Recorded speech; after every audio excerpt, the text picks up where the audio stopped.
let's look at the community side of it. And we said, well, at the end of the day, it's a big challenge here in Texas, in our current market. If you look at the average pricing of power last year, very low. So to build something at a certain cost, you have to justify it. And we have we're not going to do one thing to get one member to pay for someone else. Non-subsidy, cost-effective products is what we're about. And so we said, well, how do we approach this? And so our approach was, let's look at our territory, size about just slightly the size of the state of Connecticut, 8,100 square miles.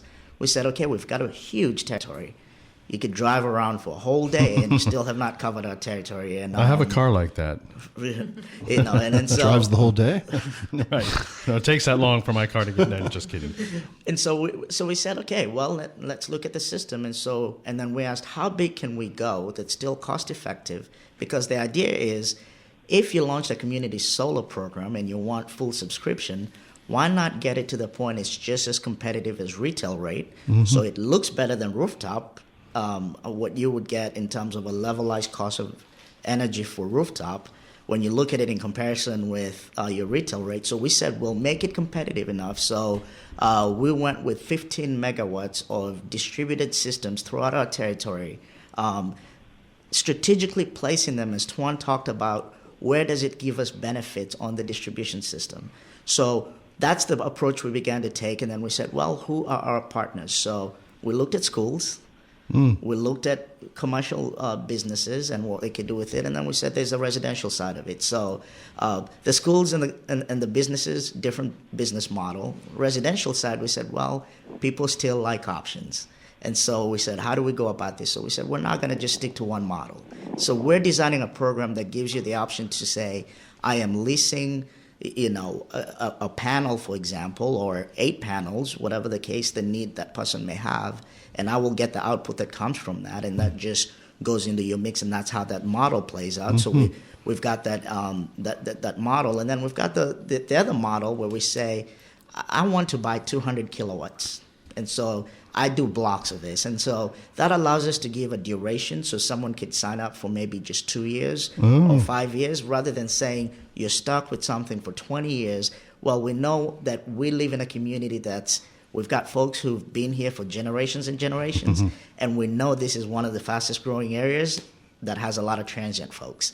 So how do we mix that together? And so that's the model that we took. We're in the middle of designing this whole thing, as well as starting to build these systems.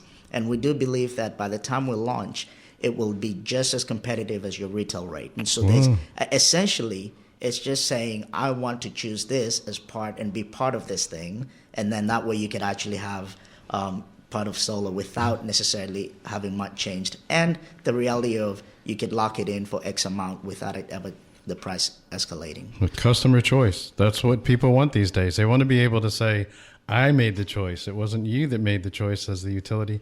I made it. And that is the beauty of the co-op model, because the co-op model is pro-consumer. We're all about the members. So we want to know what the members want, and we want to work for the members. Those are my shareholders. So at the end of the day, how do we provide them those solutions? Yeah. So as part of the co-op model, does that mean that as economies of scale are reached, that the price can potentially be brought down? Absolutely. Because you're not in the business of, as we talked about earlier, you're not in the business of making more than what the actual cost of the generation is, right? Our goal is that we do not collect a penny more than we need to run the business. Sure. And so the lower the cost, and in fact, as economies of scale increase, we'll see lower and lower costs for the members as well. Sure. I got to say, and that's the co-op model that we can be proud to say 7 rate reductions in the last 2 years, because that's exactly how it plays out in the co-op model. Yeah, and I believe you're at least one of the largest, if not the largest, cooperative as far as customers. We are the largest electric distribution cooperative in the U.S., about